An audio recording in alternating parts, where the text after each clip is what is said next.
At Attin was purposely hidden from the rest of the galaxy for its own protection. Maybe the treasure has to do with the great work. However, the question we should be asking is, what exactly were they protecting? Tell me, what makes your planet special in all the galaxy? It's time to jump into your X-Wings and buckle up, because the answer may just reveal one of the galaxy's best kept secrets. Planets of wonders kept hidden for their protection. Before we dive in, don't forget to leave a thumbs up on today's video if you enjoy it, and remember to subscribe to the channel if you'd like to catch more. Now, with all that out of the way, let's get into the treasures of At Attin. At Attin is very interesting. As an astrogation problem. Is that a map? No, my dear boy. You see, your home has been purposely hidden from the rest of the galaxy. There is no map to At Attin. After escaping the pirate starport known as Borgo Prime, the kids, who are now of course accompanied by the mysterious Jodn and Alward, who also goes under the names Captain Silver and Crimson Jack, continued their adventure into the unknown as they set course for the observatory moon. I have an old friend in mind. And it's here they meet with an owl-like astronomer called Kim, who was somewhat of an expert in star maps and lost planets. Okay, once upon a time I would have questioned how common it was to lose an entire planet, even in Star Wars, because up until recently, we've only been aware of two which could fall into that category, Kamino and Alderaan. As we know, Kamino was deleted from the Jedi archives, however it was very much still there, they just lost the record of it, and Alderaan, yeah, that did disappear, but that's because it was blown to pieces.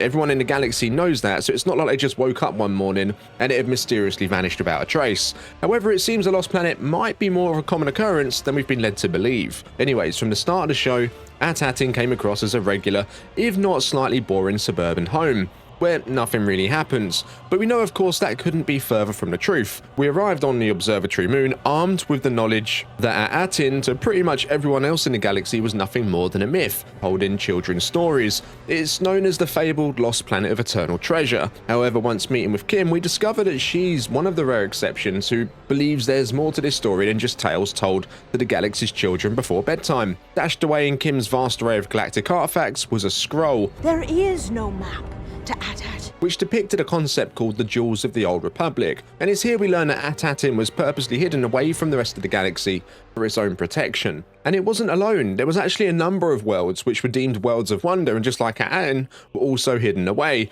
And it's these hidden worlds that together were collectively known as the Old Republic's Jewels. Now, whilst this does fill in a little bit of At Attin's backstory, it reveals rather a lot about what's going down on the surface of the planet with the security droids and whatnot, which we'll come onto in a moment. But what we do know from this is that the decision to withdraw At Attin from the galaxy didn't come from the planet's supervisor or whatever leading figure was in charge at the time. I'm submitting a petition for an immediate audience with the supervisor. But rather it was deemed as a necessary step to take from the Republic, which further strengthens the story that there's actually something on this planet worth protecting. So much so that they've effectively condemned its citizens to an eternity of being trapped there, which is very anti-Republic if you ask me. Now, the harrowing truth comes to light that the other planets that made up the Jewels of the Old Republic have actually been destroyed. Long ago, they were all destroyed, except for one. Leaving At Attin as the only one left. And one theory we spoke about before on the channel here, which has also been doing the rounds online, is that At Attin was actually responsible for that, perhaps through those in charge of the planet becoming greedy and sensing the opportunity to plunder the others for their treasure. As the worlds remain hidden, no one in the wider galaxy would actually know what's going on. Or perhaps they saw the risk of the planet's location actually being exposed by one of the other planets too great, and took what they deemed as the necessary steps to silence them in order to secure their secrecy. And when you go back to the time we've spent on At Attin itself, the nature of which law enforcement seems to operate there is a little suspicious. The security droids are everywhere, keeping a watchful eye over everything that's going on. We saw them patrolling the forest when they likely didn't have any indication anyone was even in there. You are in violation of school attendance protocols. All the way to watching the children enter the school. Their heads are literally shaped like security cameras as well, almost to make sure the citizens of the planet don't forget they're being monitored, which to me at least does seem a little excessive on a planet where nothing really happens. Perhaps the nature of this actually stems from the reason the planet has remained hidden for as long as it has. Perhaps the crimes that have been committed, more so in their earlier years, are so severe that they're now reluctant to even contact the Republic. The supervisor is unable to risk any contact. which, let's not forget, was the governing body that hid them away in the first place. But perhaps the answer to this lies within the part of the timeline of which At Attin first disappeared.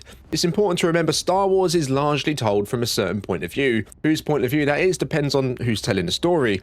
It's quite possible the other planets that made up the jewels of the Old Republic weren't physically destroyed at all, at least not to the extent of Alderaan. We learn that At Attin was likely hidden sometime in the last 5,000 years, given that they know about the Sith. However, the school badge Fern wears in her backpack was actually called a Proto-Republic artifact. I've never seen Palmerish numerals used in Proto-Republic artifacts. Now, Proto means the first, foremost, or earliest form of, which means we also need to look further back than the High Republic period, despite the continued use of the term the Great Works. In fact, that idea itself, that seemingly stemmed from the High Republic, could have itself been a concept that existed long before that, however was picked back up during that particular time. So we're likely looking back to a time in the galaxy known as the Ruusan Reformation, which took place shortly after the death of Darth Bane, which would also perfectly explain why these planets would need to be protected. Very much like the time we're in right now with the New Republic, during the Ruusan Reformation, the Republic was also struggling to consolidate its power,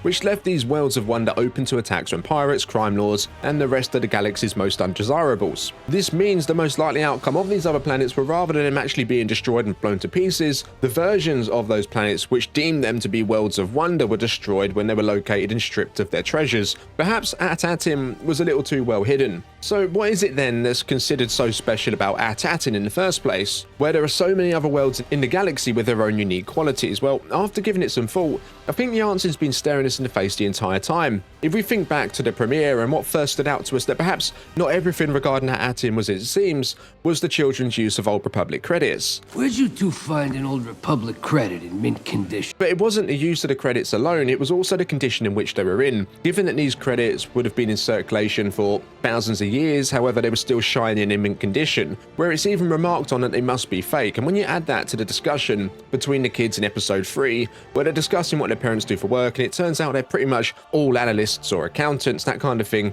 Yeah, mine too. with the kids even mentioning that they're likely analysing money, and there's other bits in there as well, like when they're talking about currencies in class, but the bottom line is, At Attin is quite clearly a money world, and given the almost perfect condition of which the credits are in, I suspect At Attin is where the credits are minted, and what's more, it's also perhaps where they're actually mined. If Fern's story that she told Wim in episode 1 turns out to be true, where there was a child sent digging down in the mines because he missed his career assessment test, Yeah, right. It's so made up. after all, they said there's a place for everyone in the great work, right? So perhaps that's even the case for the citizens that don't make the grade for an accountant type job. The gold color credits in Star Wars are made from a metal known as rhodium, which is used for the higher value credits, whereas Durasteel is used for the lower value. Now, this actually points us in the direction of At Attin actually being a planet full of rhodium, which, in case you didn't know, is one of the rarest and most valuable metals in the galaxy. To put it into context, it's right up there with the Mandalorian's Beskar. And as well as a currency, it's also used as jewelry and other ceremonial artifacts. And given the fact that children on At Attin are taught about the other planets surrounding them, such as Coruscant and Alderaan, Alderaan?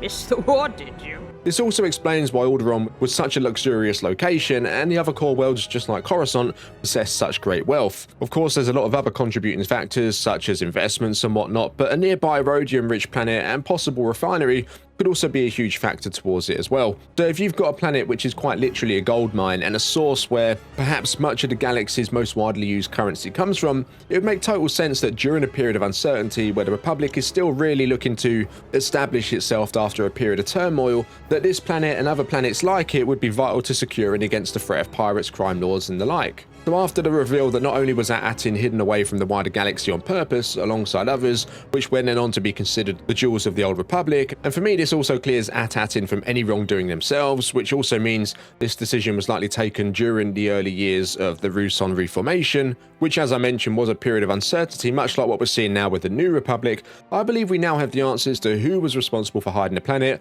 when that decision was taken, and most importantly, why. With the children's use of what appears to be a rhodium-made credits in mint condition itself, or when the planet seems to have disappeared thousands of years ago, points to them being made after withdrawing from the rest of the galaxy, with the rhodium they consist of likely being mined and formed into currency all on At Attin. I think given everything we've learned about the planet In the show so far, when compiled together, tells the story of a world with great resource actively hidden from the rest of the galaxy due to the uncertainty of the times they were in, only to then be over the years forgotten about by everyone else on the outside, which has then left it to being nothing more than a myth told in children's stories, all the whilst the citizens and those in charge of At Attin continue with their day-to-day lives, none the wiser, believing the Republic they once served still exists. Did you think At Attin is a place of money and that's the treasure it's said to possess? As always, drop your thoughts, theories, and wildest speculations down in the comments below. Don't forget to leave a like on today's video if you've enjoyed it, and remember to subscribe to the channel if you'd like to catch more. I'll see you in the next one. May the Force be with you.